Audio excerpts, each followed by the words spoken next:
กองประชุมปรึกษาหารือเพื่อแก้ไขปัญหาน้ำประปาบ่เพียงพอ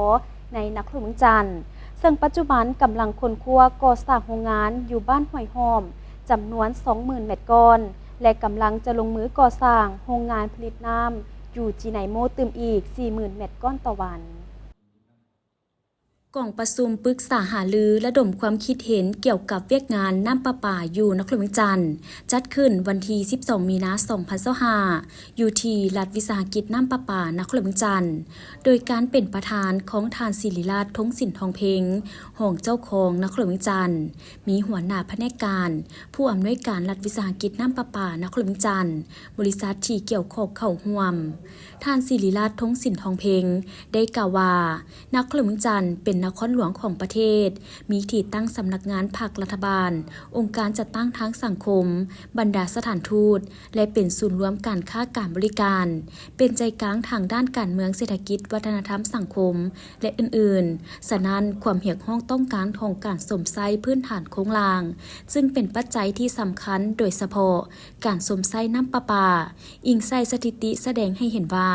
การสมไส้น้ำประปาแม่นมีท่าเอียงขยายตัวอย่างไววาเนื่องจากการพัฒนาเศรษฐกิจสังคมมีการขยายตัวอย่างก้าวกระโดดแต่กลุ่มกันข้ามการสร้างโรงงานน้ำประปาผัดบ่ได้รับการก่อสร้างขยายตัวไปเคียงคู่กับความต้องการสมไส้น้ำประปาจึงก่อให้เกิดความต้องการสมไส้หลายกว่าการสนองต่อกับสภาพการดังกล่าวองค์การปกครองนครหลวงจันทร์ก็ได้ติดตามสุขยูและใกล้ชิดติดแทบตลอดมาเพื่อแก้ไขปัญหาความต้องการของการสมไส้น้ำประปาเพื่อให้ประชาชนได้สมไส้น้ำประปาอย่างทั่วถึงและเพียงพอและยาผ่านมาองค์การปกครองนครหลวงจันทร์ก็ได้อนุมัติให้แผนกแผนการและการลงทุนนครหลวงจันทร์เซ็นสัญญาก่อสร้างโรงงานน้ำประปาที่บ้านทาดอกคำเมืองไซธานีจำนวน 100,000 เมตรก้อนกำลังค้นคว้าพิจารณาอนุมัติให้ก่อสร้างโรงงานอยู่บ้านห้วยหอมจำนวน 20,000 เมตรก้อนและกำลังจะจัดตั้งปฏิบัติลงมือก่อสร้างโรงงานผลิตน้ำอยู่จีไนโมตื่มอีก 40,000 เมตรก้อนต่อวันพร้อมกันนั้นองค์การปกครองนครหลวงจันทร์ก็ได้ระดมขนขวยและสุกยูให้ภาคเอกชนก็คือหัวหน่วยธุรกิจได้พร้อมกันลงทุนเข้าใส่การก่อสร้างโรงงานและวางระบบสายท่อน้ำประปาเพื่อให้สามารถสนองให้แก่ความต้องการของสังคมอย่างเพียงพอถึงอย่างใดก็ตามอิงตามการรายงานของรัฐวิสาหกิจน้ำประปานครหลวงจันทร์เห็นว่ากำลังการผลิตน้ำประปาจาก6โรงงานได้เพียงแต่ 348,000 เมตรก้อนต่อวันอัตราน้ำสูญเสีย26ส่วนห้อยฉะนั้นน้ำประปาที่จะไหลไปสู่ครัวเรือนก็คือสู่บรรดาโรงจากโรงงานสำนักงานห้องการมีเพียงแต่ 260,000 เมตรก้อนแต่ความต้องการใช้น้ำตัวจริงในปัจจุบันแม่นประมาณ 400,000 เมตรก้อนต่อวันเซนเขตเศรษฐกิจพิเศษกลุ่มรวมไซเซธามีความต้องการ 40,000 เมตรก้อนต่อวันแต่สามารถสนองได้เพียงแต่ 20,000 เมตรก้อนต่อวันนอกนั้นเขตโรงงานเบียร์ลาวบึงทัดลวงหนองจันก็มีความต้องการหลายเส้นเดียวกันปัญหาดังกล่าวจึงได้กลายเป็นสิ่งท้าทายต่อองค์การปกครองนครหลวงจันทร์และทุกภาคส่วนที่เกี่ยวข้องที่จะต้องได้ร่วมแรงร่วมใจกันซอกหาวิธีทางแก้ไขโอกาสนี้ผู้เข้าร่วมก็ได้ปรึกษาหารือซอกหาทางออกร่วมกันเพื่อแก้ไขและสร้างเงื่อนไขให้แก่สังคมได้สมไส้น้ำประปาอย่างทั่วถึงในตอนท้ายทานศิริราชทงสินทองเพ็งอย่างใดเน้นให้รัฐวิสาหกิจน้ำประปาสมทบกับภาคส่วนที่เกี่ยวข้อง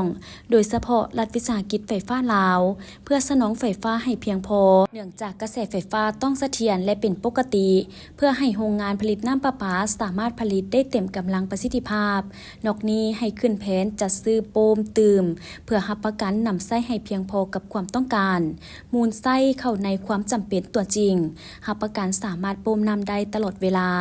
จึงจะสามารถส่งน้ำไปเขตที่สูงและห่างไกล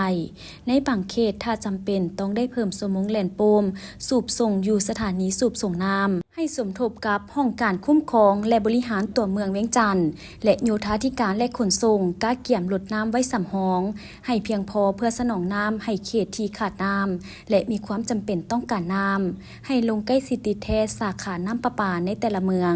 เพื่อเก็บกำข้อมูลให้ละเอียดจุดใดที่น้ำบ่เพียงพอสาเหตุมาจากหยังเกิดจากเทคนิคหรือจากภาคส่วนใดเพื่อซอกหาทางแก้ไขโดยไวเพื่อลดพรการจมวาห่างเสียงจากสังคม เอาใจใส่ลงติดตามกวดเสกประตูน้ำประตูลมและสำรวจซอกหาน้ำหัวแบบเดินหน้ากระดานเพื่อเพิ่มแห้งดันน้ำให้ดีขึ้น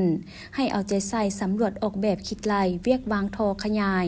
เพื่อเพิ่มแห้งดันน้ำในบางจุดที่มีความต้องการให้เฮ็ดไปตามระเบียบและว่องไวแล้วรายงานขอคำเห็นเป็นปกติ